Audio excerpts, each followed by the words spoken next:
And we're back. So now we're going to talk about kind of global system of corporate social responsibility activity. Now a lot of these things are kind of voluntary. Let's look at some different ideas. So the first is what we call a norm. Okay, a norm. Maybe I should write that on the board.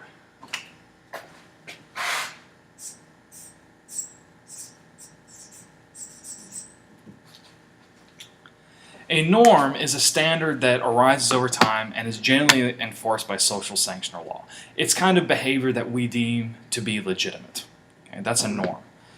Now, a little bit more specific is a principle.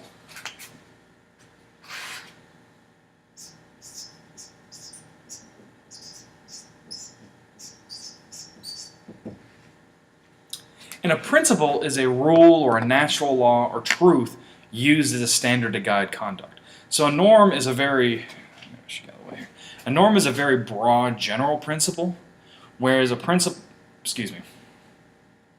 norm is usually a very broad general idea, and a principle is a more specific interpretation of how to behave in certain situations. Okay? Think of the comparison of values versus ethics. Okay? Norm usually reflects values. Principles are almost like a little bit more specific version of ethics. Okay? Now, there's been a variety of developments, international development of norms. Think of things like the UN, Universal Declaration of Human Rights. There's also norms on the responsibilities of transnational corporations. These are all voluntary norms, though. The international enforcement of these things is weak at best. Okay, you also have codes of conduct.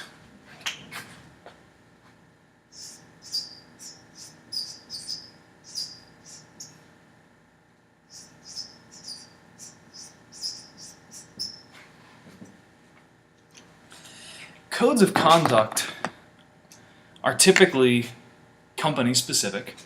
They are kind of formal statements of aspirations, principles, guidelines, and rules for corporate behavior.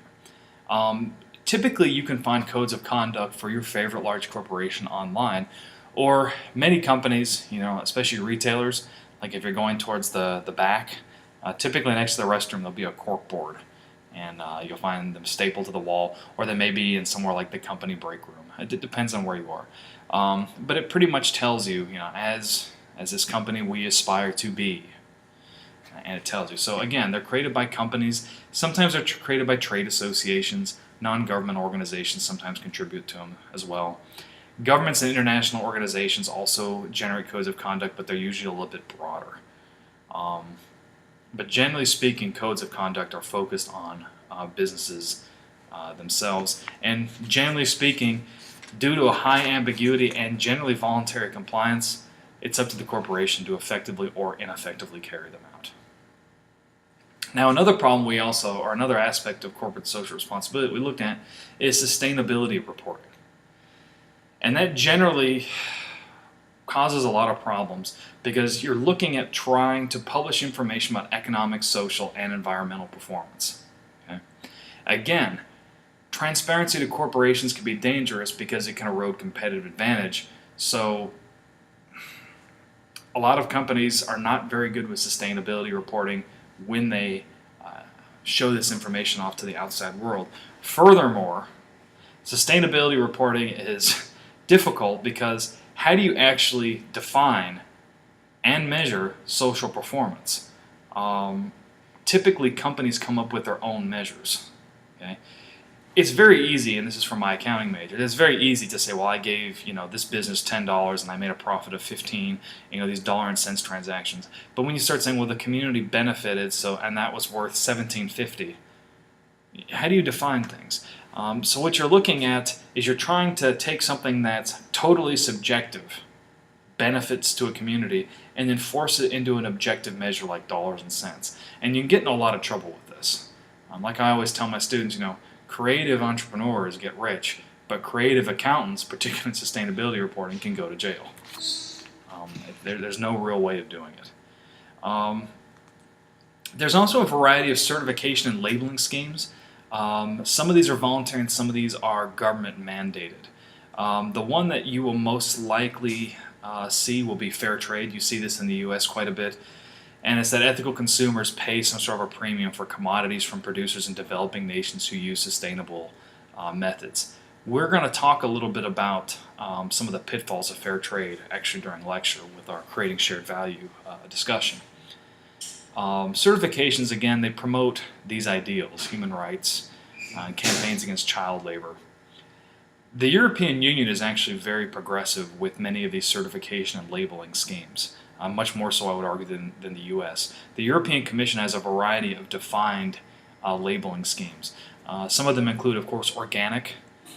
Some say that a product was made totally in one country, like totally made in France, totally made in Germany, Croatia, wherever. There's also ones that look at vegan, also using only traditional methods. So that's different than organic, but using kind of old-fashioned methods. So there's a variety of labeling schemes, and these are important to consumers for a couple of reasons. Contrary to what our friends in economics would say, we know that customers are not totally perfectly informed about a variety of goods.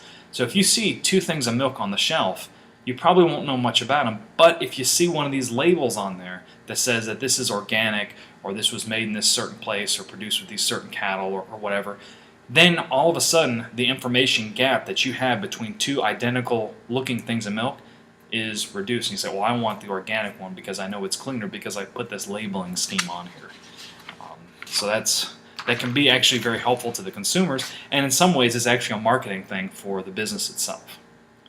There's also a variety of management standards that exist. Of course, ISO, International Standards Organization, has one. There's also an eco management auditing scheme. I won't go into those too much. Again, we'll talk a little bit more about some of the pitfalls of CSR in class, but I hope that at least this wraps up the first half of our lecture on corporate social responsibility. We'll continue with more of implementation practices of CSR when we come back.